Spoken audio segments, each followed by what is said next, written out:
Gelede reinforces AWORI values, transmitting cultural knowledge through music, dance, and storytelling, and preserving tradition for future generations.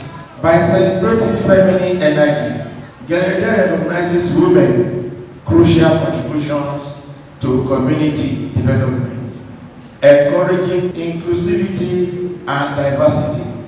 Gelede's principles offer valuable lessons for contemporary society, emphasizing the importance of shared values, women's empowerment, and inclusive dialogue. By applying this principle, communities can unite diverse individuals around common goals, promote social harmony, and build stronger, more cohesive communities. As we celebrate Gelede, let's reflect on its enduring impact on our AWORI society and explore ways to apply its principles in modern context, embracing our shared heritage to build a brighter future for all.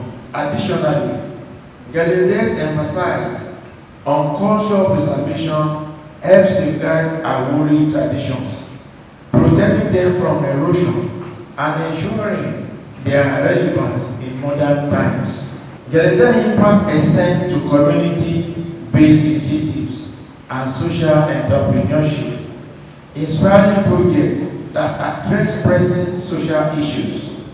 By promoting gender equality and social justice, Gelede empowers women and marginalized groups, fostering a more equitable society, documenting and preserving Gelede history and cultural significance is very crucial.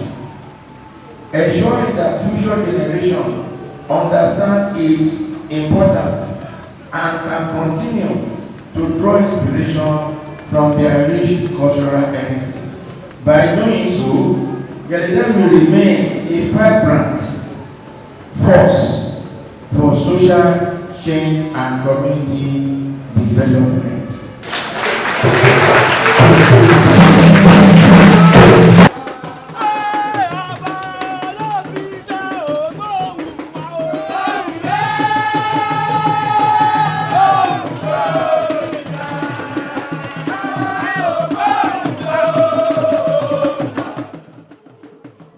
The Yoruba ancient principle of womanhood and feminine energy, embodied in the concept of Iya, recognizes women as revenge sources of power, wisdom, and nurturing. This principle is central to Gelede, a sacred AWORI tradition that celebrates family energy and honors women's pivotal roles in shaping social harmony and community values. By acknowledging women's agency and influence, Gelede challenges traditional power dynamics and promotes a more inclusive and equitable society, like I just said. The significance of Gelede extends beyond cultural preservation. In our society, women are revered as custodians of culture and tradition, while playing vital roles in preserving heritage and passing it down to future generations. As established earlier in Gelede celebrates their strength, resilience, and leadership, breaking barriers and challenging patriarchal inclusivity, diversity, and mutual respect. Fostering a society where women's contributions are valued and celebrated. Through Gelede, women are empowered to assume leadership roles, driving positive change and promoting social justice. Gelede's significance extends far beyond cultural preservation, offering a wealth of valuable lessons for contemporary society. At its core, Gelede inspires women's empowerment, encouraging girls and women to pursue their aspirations. As we celebrate Gelede's enduring impact, let us explore ways to apply its principles, promoting women's empowerment and breaking barriers to achieve a brighter future for all of us. By doing so, we can create a more just and equitable society where women's voices are heard, valued, and respected, and where everyone has the opportunity to thrive. So, you see that it is actually something that our forefathers have actually done to humble themselves and also promote and make them feel that yes, women are actually valued in our society.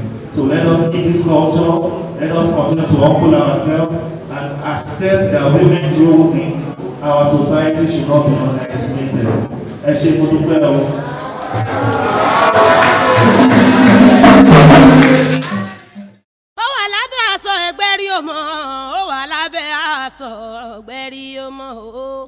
Ọmọ kékeré tí a bí sọ́jẹ́ o, ọmọ kékeré tí a bí sọ́jẹ́ o, ó wà lábẹ́ aṣọ ọ̀gbẹ́rí ọmọ o.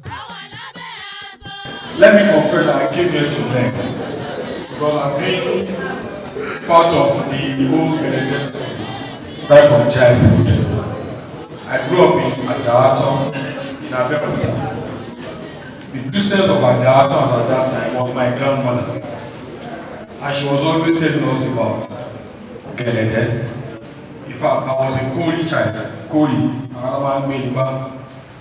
So I grew up in Adawato in Abeokuta. The distance of Adawato at that time was my grandmother, and she was always telling us about Gelede. In fact, I was a Kori child, another man back. So Gelede mi ò tí mo ti kà wọ́n nípa òye mi títí political, but you know what I'm saying. You know community that don't be displaced. I'm not watching them on TV, I'm wondering what is going on.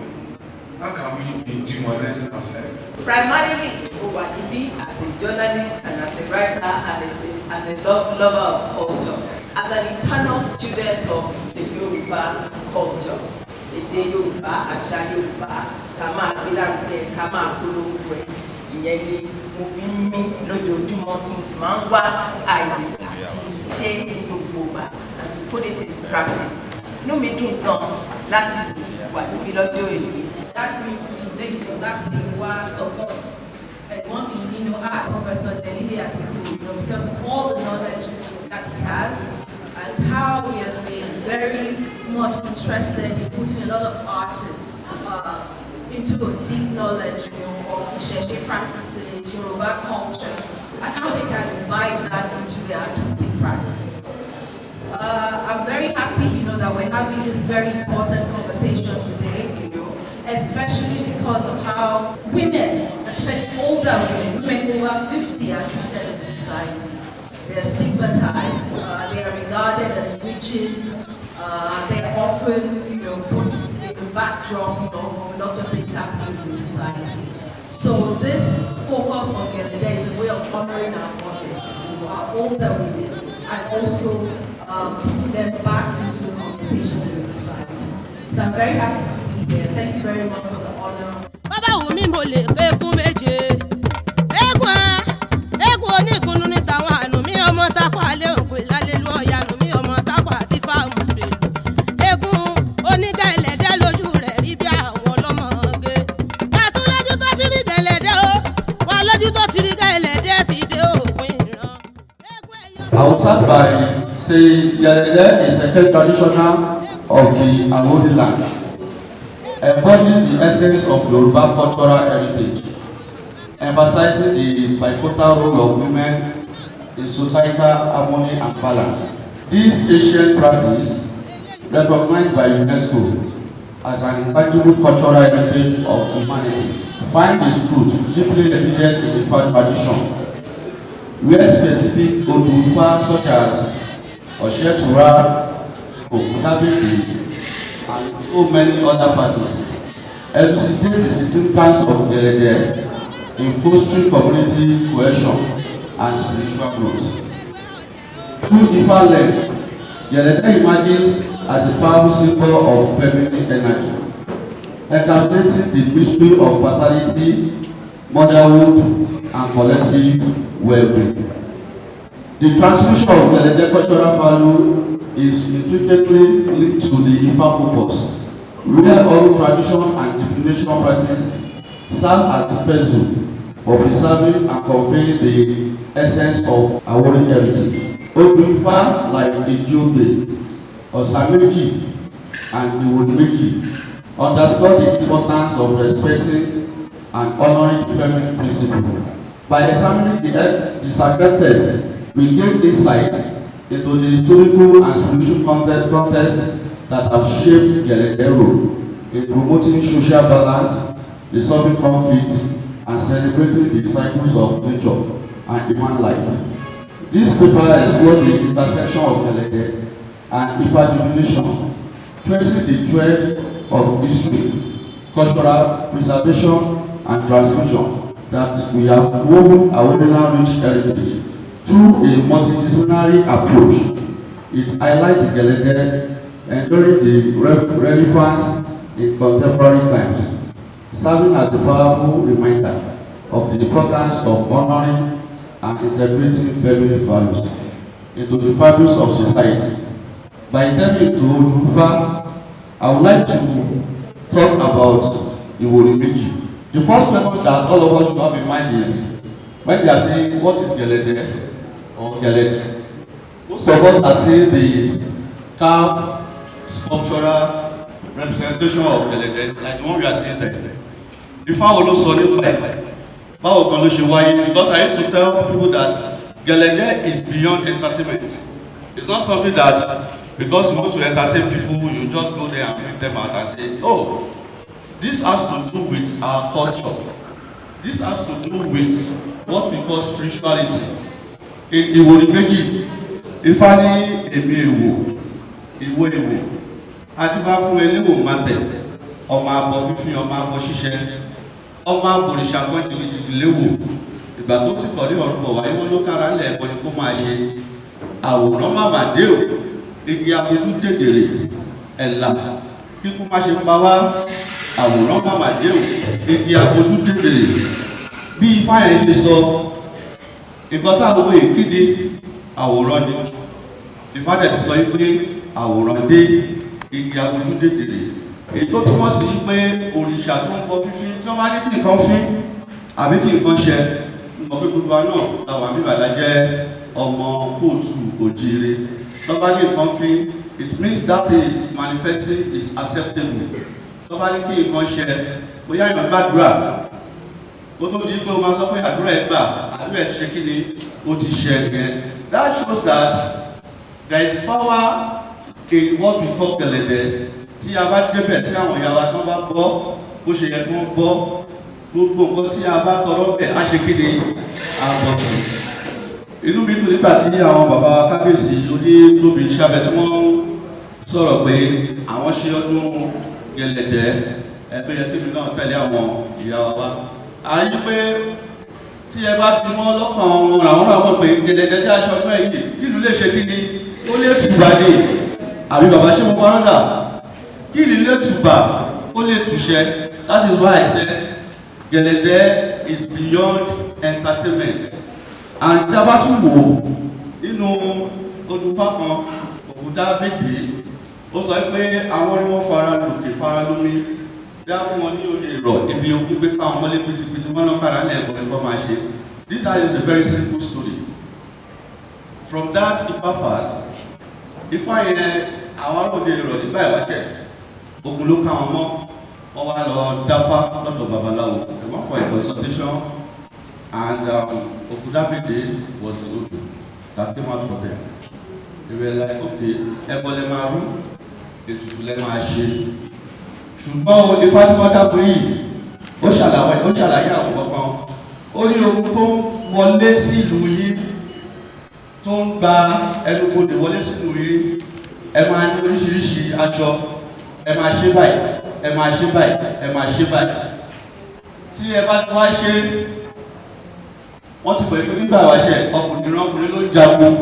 But Ifá as a sacred wisdom taught them that you, the male people of this community, you have to dress in a female form. So that by the time you dress in a female form and you approach your boundary, selling your things, like you are doing your marketing of a normal day. So, wọn ò ní mọ̀. Mo ń try láti sọ nítorí Ifá ó dá ká tún ní Yorùbá púpọ̀ ká má mi bẹ̀ ṣe èdè Gẹ̀ẹ́sì. Ọwọ́ àti ẹ bá ti múra ẹyọ ọkùnrin ìtẹ́ bá máa ṣe àbí kẹ́ múra ní múra àwọn ìyá wa. Mo ní kébé yọ kébé ọlọ́yọ̀yọ ọyọ̀ gbogbo ó lọ. Wọ́n wá ló sẹ́nu bóde wọn. They were pretending as if they were what? They are doing their normal day-to-day marketing strategy.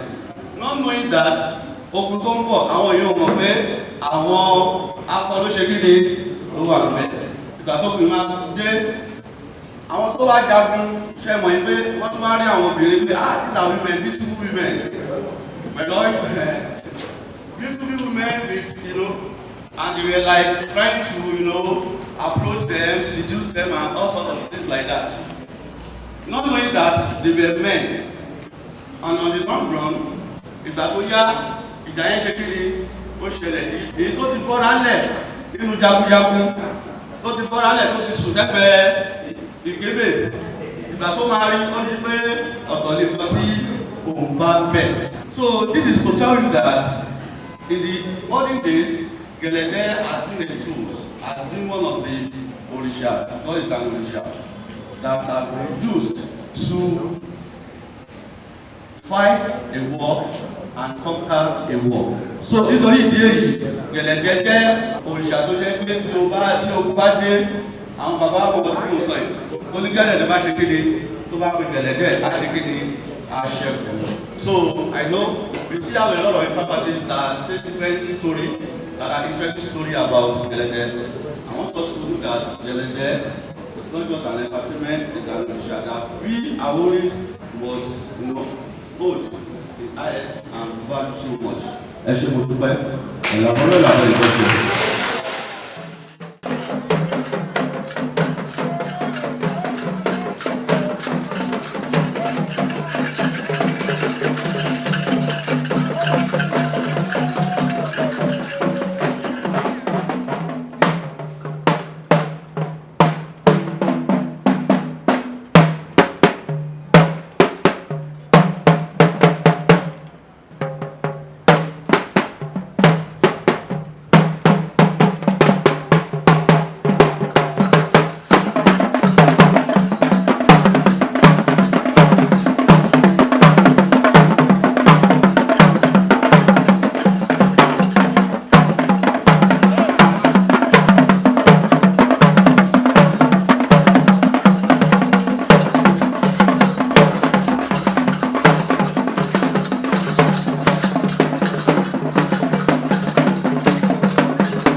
masquerade, while some communities attach the outing of Gelede to the Mother Festival. Effect is usually staged in the middle of the night, preceding the outing of Gelede masquerade. Effect usually recites the past history of good and bad behavior of an individual, the family, to promote good moral behavior in the society. People with bad behavior, such as thieves, fornication, adultery, and all other forms of antisocial behavior, are usually exposed by the government. While those doing well in the community are praised. There are two types of effect. We have effectively and effectless. The effectively usually, draw our attention to the community development and what is expected in the community. While the effectless usually expose bad behavior of the individuals and family in order to prevent future occurrence. Gelede basically represents the symbol of women. The worship of Gelede can be explained by various attempts by our forefathers to solve various problems which threaten their existence, such as barrenness, seabed, people, and so on. The masquerade is usually staged during the actual festival and the death of members, chieftaincy ceremony, and coronation of king and other important in the society. However, some community observe the festival at the interval of 3 years, while some other communities consult the favorable to know the appropriate time of the celebration of the festival.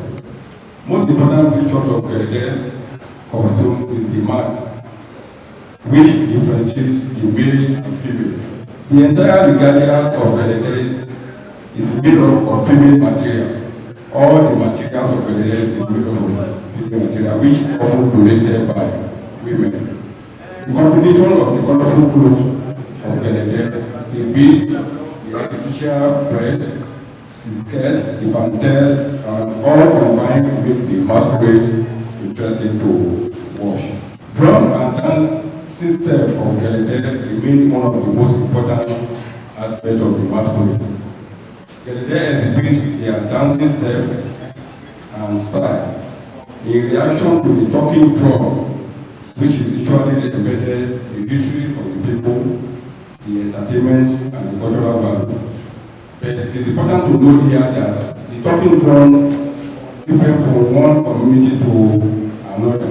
Example of this are the good Misape, the Pesa, Kota, Sherry, and so on. Connection of Gelede to other feminist festivals. Gelede has connection to other feminist festivals such as Awori, Yemoja, Oshun, and all these celebrated womanhood and fertility similar to Gelede. There's a strong connection between Gelede festival and the Ifa or Eko, which my brother has just explained. Because Gelede is closely tied to Ifa or Eko.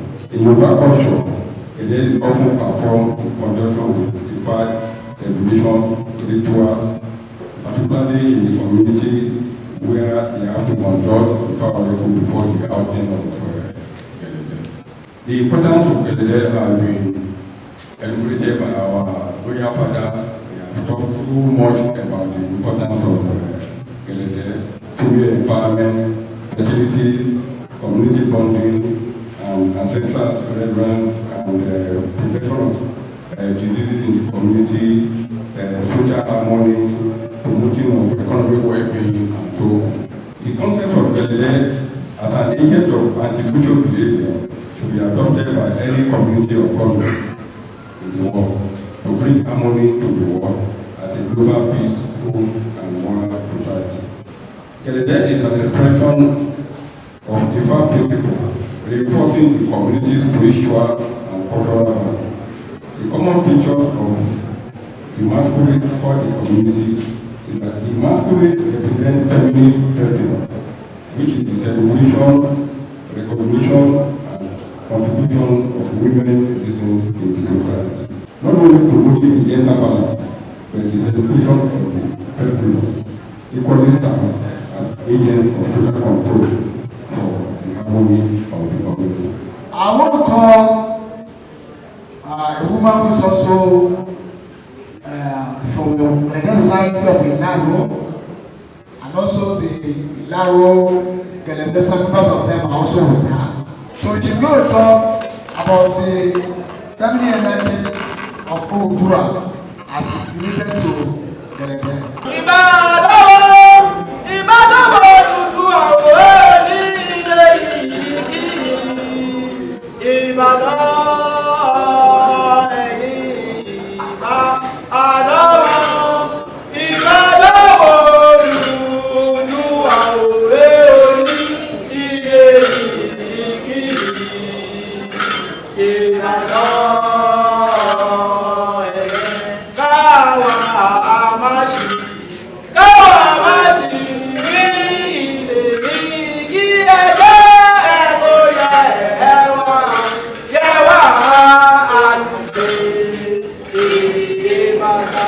Ìbà eégún ayé, ìbà ìsìnbà ọ̀run, àti wáyé ọjọ́ àti ìwòwò, ìkóríta mẹ́ta, ìpàdé ọ̀run, ọ̀sán gangan, ọba makin, kùtùkùtù, ọba igbó, ògúndòrò, ọ̀ṣẹ́rẹ́màdù, ojúkọ̀tún, ìgbàmọ̀lẹ̀, ojúkòsì, ọ̀tàlénírinwó rúmọlẹ̀ tí ń jẹ́ àkàrí ọ̀nà ògbóǹgbà.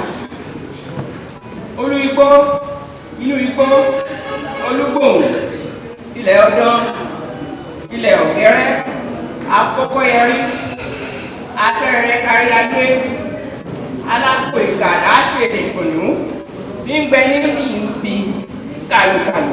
Ìbàjẹ́ ayé, ìbàjẹ́ ọ̀run, ìbà ọ̀ṣọ́ ayé, ìbà ọ̀ṣọ́ ọ̀run, òjìjí fi ẹ̀yin ní àrùbá aṣọ má balẹ̀, ẹlẹ́yin tó ẹgẹ́, ẹyẹ mímọ́ rẹ, àtàpájọrí, àtẹ̀dọ̀dọ̀hùn, àti inú oróró dẹ̀kun, òṣòlùsára, òṣàlàsúló, níwẹ̀ nínú omi kájọ, ẹ̀yin lẹ́bà lórí ìrókò máyẹ̀, ọdẹ kákóyọrọ, arọ ní májà, kákóyọ oògùn, ètò ọmọlẹ́yìn lọ́jọ́ jẹun, ẹ̀yìn lọ́kọ̀ ilé adéle lọ́wọ́, ẹbí ti káwọ́ sẹ́yìn ìṣòro, ẹ̀yìn lẹ́ni màtẹ́ pèlèjà, tí bá ní ìjà láì fọwọ́ kan rẹ̀, tí a bá kórí akọni, á fi ìjà lálẹ́ lára.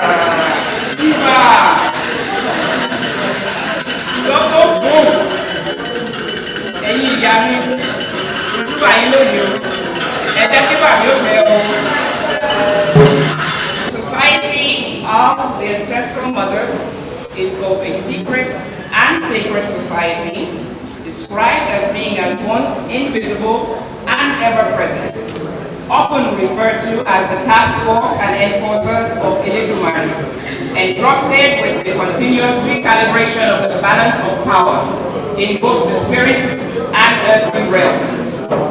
Gelede performance is an elaborate acknowledgement of this highest order of the sacred, mystical, and social influence of women, an homage of the dualism of the female divinity in its purest form, the power to beget, to bring forth, to create, to nurture, as well as the power to punish and render useless. Female energy is made manifest among the Embadoos as Aworiland'S, a female consort of Obakala.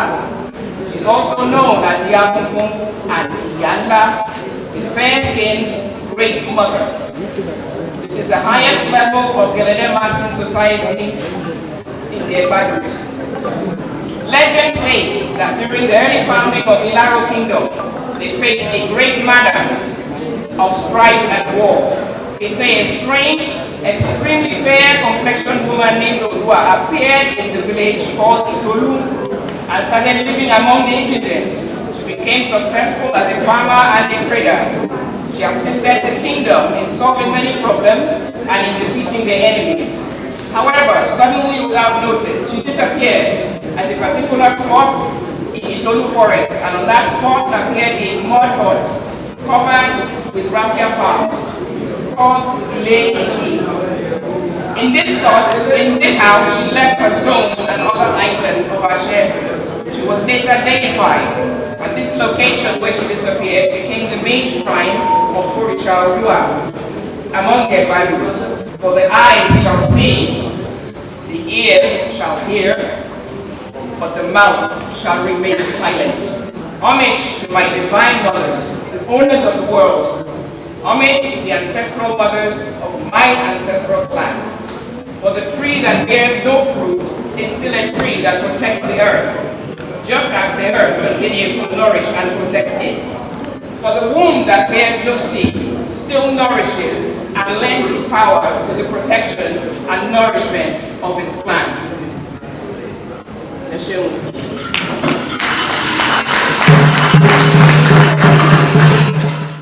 My presentation has a lot of videos, and the essence of this presentation is to talk about restitution. Ṣé àwọn Awori náà máa sọ wípé àwọn ọmọ wa tó wà nílùú òyìnbó ṣe kọ́ pé wá àwọn Benin ti ń sọ, ṣé àwọn Awori náà ò ní sọ ni? Ní ọdún mẹ́rin sẹ́yìn, ó ní museum kan ní Germany tí wọ́n pè mí àti ọ̀rẹ́ mi wípé ká wá ṣe project pẹ̀lú wọn. Àwọn á fún mi ní ààyè, wọ́n kó gbogbo iṣẹ́ tí ó wà lọ́wọ́ wọn, about 485 Yorùbá artifacts. Wọ́n fún mi ní àyè pé kí n wo pé kí ni nǹkan tí a lè fi ṣe. Nígbà tí mo wá rí mo rọ́pọ̀ fá mo wá rí akoto gẹ̀lẹ̀dẹ́ tó pọ̀ níbẹ̀. Àwa sọ fún ọgbọ́n yá o, àwọn akoto gẹ̀lẹ̀dẹ́ tí ó wà ní òun làwọn fẹ́ fi ṣe project a fẹ́ fi ṣe.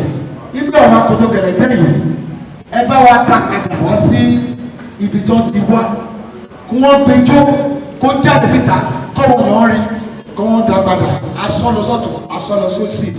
Nígbà tó yá wọ́n ní ọ̀wọ́ jẹ́ kí akoto yẹn wá nítorí pé tá a bá fọwọ́ kàn pé ọwọ́ wa yìí o ásìdì á bàjẹ́. So nítorí ẹ̀ wọ́n á fẹ́ ṣó àwọn fídíò tí a ṣe tí ọwọ́ gẹ̀lẹ́dẹ́ ìṣẹ̀lẹ̀ àwọn ṣe lé nígbà tí a wà tí wọ́n lọ ṣe general meeting ní Ìṣẹ̀rẹ̀ ní May 2024. Tí a bá bọ̀ àwọn náà rí akoto tó wà lórí àwọn ẹ̀lẹ́gbẹ́ yẹn. Akoto alákọ̀ọ́kọ́ tó ń jó yìí ẹ rí pé ọmọ ìṣẹ́lẹ̀ fi pé ẹkú fún mi nílé ẹ jẹ́ ká wọ́ ọba ní ọlọ́fin tí a bá bẹ̀rẹ̀ sí inú ìtàn pé ta ọlọ́fin ní ilẹ̀ Yorùbá ọba ní àkọ́kọ́ nìyẹn. Ìtàn òbí tí kúbi nílé tó ń pe orúkọ tó ń pè sí ọlọ́fin ní ọba ilẹ̀ Awori àkọ́kọ́. Òun ni Gelede yìí lọ́ fi sọ orí ẹ̀ pé ọlọ́fin ni.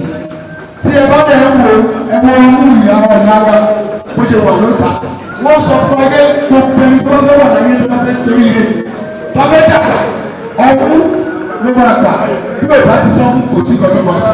tó Gelede yóò ṣe pé wọn àgbọ̀n fẹ́ pé jáde lásán wọ́n fi sọ̀rọ̀ wọ́n fi gba ìtọ̀ gbogbo nǹkan tó wà nínú ilẹ̀ Awori òun ló wà níbẹ̀ ti ìlú Ìṣẹ̀lẹ̀ rẹ̀. Tí a bá lọ sí orí wẹ́bsáìtì Institute of Art in Chicago wọ́n ní akoto Gelede yìí níbẹ̀. Nínú akoto Gelede yìí wọ́n ní láti Ọ̀tà ló ti wá láti ìlú Ọ̀tà ní akoto Gelede yìí ti wá. Ní project àwọn ṣe ni wọ́n ń ya fọ́tò yìí wọ́n wá mú lọ káàkiri ní ìlú Ọ̀tà oríta Gelede méje ló wà bẹ́ẹ̀. Mo mú lọ sí gbogbo oríta méjèèjì pé ìjẹ́ wọ́n mọ ibi tí akoto yìí ti wá tó ló ti pẹ́. Bàbá tó jẹ́ agbẹ́kì níbẹ̀ nìkan ló dàbọ̀ pé tòótọ́ yìí akoto yìí ìlú Ọ̀tà tó ti wá. Ipe tí a bá bu orí ẹ̀ ó ní ọ̀wọ̀n ọ̀pọ̀ náà fi sọ nílùú Ọ̀tà. Ṣùgbọ́n orúkọ ni tó wá kọ sí nínú museum rẹ pé òun ló bẹ kì í ṣe òun. Ara àwọn wọ́n ṣe fún wa nílẹ̀ Yorùbá nìyẹn torí pé wọ́n ti kó gbogbo nǹkan wa lọ wọ́n máa lọ wá bí wọ́n fẹ́ sọ pé identification rẹ̀ wọ́n á gbé lọ sípò mi àwọn adigun àmọ́ ẹni tó ṣe wọ́n. mo wá kọ lẹ́tà sí institute yẹn wípé akoto yìí o mo fẹ́ mọ ìtàn ẹ̀ ta ló mú wá ta ló gbà àti mo kí nìyẹn ìgbà tó máa dá mi lóhùn wọn ní ọ̀wọ́n náà wá ìdí ẹ̀ ní o ìtàn tí a bá lè sọ fún ọ̀hún kà gbé wá wá lọ sí ọ̀dọ̀ kábíyèsí ọlọ́tà mo ní kábíyèsí kí ní tó wà ní Chicago yìí èdè tí mo wà ní tí bá fẹ́ lọ wò máa gba visa mi láìpẹ́ yìí professor ní mí ní Brown University mo ti wọ America more than 28 times Trump sọ pé Nàìjíríà wọ ìlú ọmọ rẹ mo wá lọ ní ọ̀sẹ̀ kẹta mo apply pé mo fẹ́ gba visa wọ́n ní mi ò ní ẹ̀tọ́ láti wá sí ìlú ọ̀hún so yẹn bí mi pé akoto Gelede tó wà níbẹ̀ yìí mi ò lè lọ wò mọ́ ọmọ orúkọ ni mí ọmọ ní Gelede ni mo ní Gelede ni mí so mi ò lè lọ wò Gelede akoto Gelede ìlú ìyá mi ò lọ síbẹ̀ fún so ìyẹn tí bá wo psychologically ó ti affect mi ò ní mo ṣe fẹ́ tì dáadáa so nǹkan tó jẹ́ tiwa wọ́n ti gbé wá wọ́n ní ẹ̀jẹ̀ ká òní ìyẹn ló jẹ́ kí àwa náà láti máa sọ wípé gbogbo nǹkan tó bá ti jẹ́ tiwa ẹ̀jẹ̀ ká gbé wá wọ́n á yọ bá ọlọ́tà sọ̀rọ̀ mo ní ọlọ́tà a fẹ́ gba kíní ìwà o a lè máa bẹ̀rẹ̀ iṣẹ́ tí a bá gbà wá nǹkan tí wọ́n sọ ni pé ibo lẹ fẹ́ gbé sí táwọn èèyàn máa wò ṣe a ní museum kábíyèsí kábíyèsí wà visa each community tó ní Gelede ní láti ní museum Gelede tí a máa kó àkótó sí tí àwọn àlejò bá ń bọ̀ ibẹ̀ la máa lọ àmọ̀ wọn Gelede báyìí ló ṣe rí ọ̀gá wa tó jẹ́ ọ̀gá ti kọjá mà ló ń sọ wípé nǹkan tá ń sọ bí ká fi sí Yorùbá láti dọ̀kúmẹ́ntì ìṣù wọn. mo dẹ̀ fi dá lójú pé ọba ọlọ́dà wọ́n ti fún wa ní the old palace tó wà lẹ́gbẹ̀ẹ́ new palace as a museum of Gelede of Ọ̀tà. àwọn ìmọ̀ àdìgbé ọmọ wa láti Ìgbẹ̀sà Brisbane òun ni architect tó ti ń design ẹ̀ báyìí tó bá tó bí oṣù mẹ́ta ń sìn àtún lọ síbẹ̀ àá ṣí gbogbo onígẹ̀lẹ̀dẹ aráyè àdúgbò tó ẹ̀ka ṣe síbẹ̀ tábà ń wo ìtàn Gelede àárígbé torí pé a sọ pé àwọn ọ̀yá wa òrìṣà Yemọja gbégbé ẹ̀kọ́bẹ̀ ẹ̀ wà ní ìṣẹ́rí ìrọ̀lẹ́ ní ìṣẹ́rílé ẹ̀kọ́ta náà a máa ṣe láìpẹ́ yìí ẹ̀rígbé gbogbo ọwọ́ kìíní tó bá ṣí ibẹ̀ á ní museum náà tá máa attach mọ́ the headquarter of Yemọja ní ìṣẹ́rí láṣọ náà ọmọ ẹlẹ́dùn àbáwá ṣe. mo àwọn aṣọ yìí ní the video documentation tá a ṣe as a documentary tá a pè ní ìràpadà restore grammar and focus.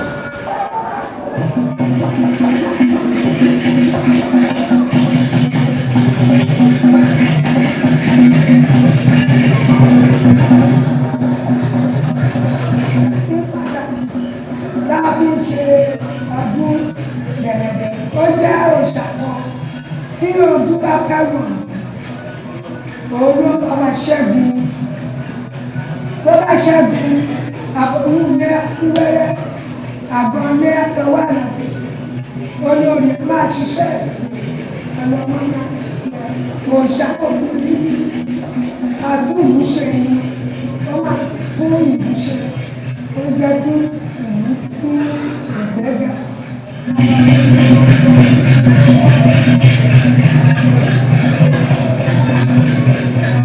Onígbà ìṣọ̀kan wọ̀ ní wọ́n á ní kí Gelede jáde kí wọ́n ní àjàjì láti ojú ẹgbà títí wá dé ojú ṣọ̀gbìn.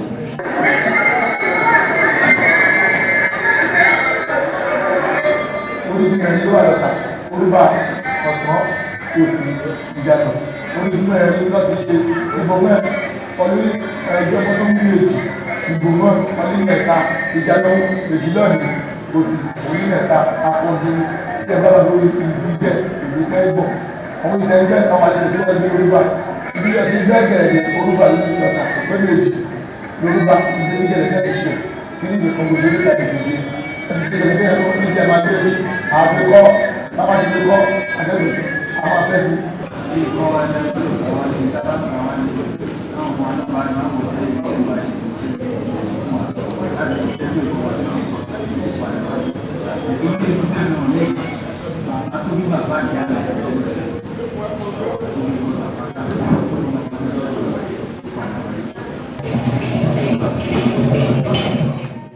Bọ̀ ní ọdún tó kọjá àwọn náà lọ sí Ìgbẹ̀sà tí a lọ sọ pé ẹ fẹ́ Gẹ̀lẹ́dẹ́ tó fẹ́ ṣe lọ́dún ẹ jẹ́ káwọn náà dọ́kúmẹ̀ntì ẹ jẹ́ ká rí bó ṣe wà kí a lè fi dá documentation tá a ń tọ́ láti ṣe. Wọ́n máa fi àsìkò yìí dúpẹ́ lọ́wọ́ gbogbo ọ̀wọ́ kábíyèsí tí wọ́n ti gbé ọ̀rọ̀ Gẹ̀lẹ́dẹ́ ló ti gbé lárugẹ.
My name is Gelede Atiku. I am the chairman, culture committee of AWORI Welfare Association of Nigeria, AWAN. Today we convene on a colloquium which is directed to talk about the essence of Gelede, that is the Orisha, that celebrate the power, the energy of women, that is the feminine energy. So, and today we are here to talk about it and to trace the history in Aworiland and also to showcase that power, the embodiment of the feminine energy. So, and that's what we are there. And you can see the 4 communities that participated. The royal father of that community were also present. present and they give address, narrating and directing our attention to the essence of the feminine energy and how the feminine energy, if channeled properly, it is to heal the society and make our world an happier place. And that is why, if you were present at the last second edition of the AWORI Cultural Festival in Ikeja, you will see that Gelede was one of those performing troops. Thank God that AWORI has this to contribute for tourism in Lagos and Ogun State, and promise you that more are still coming.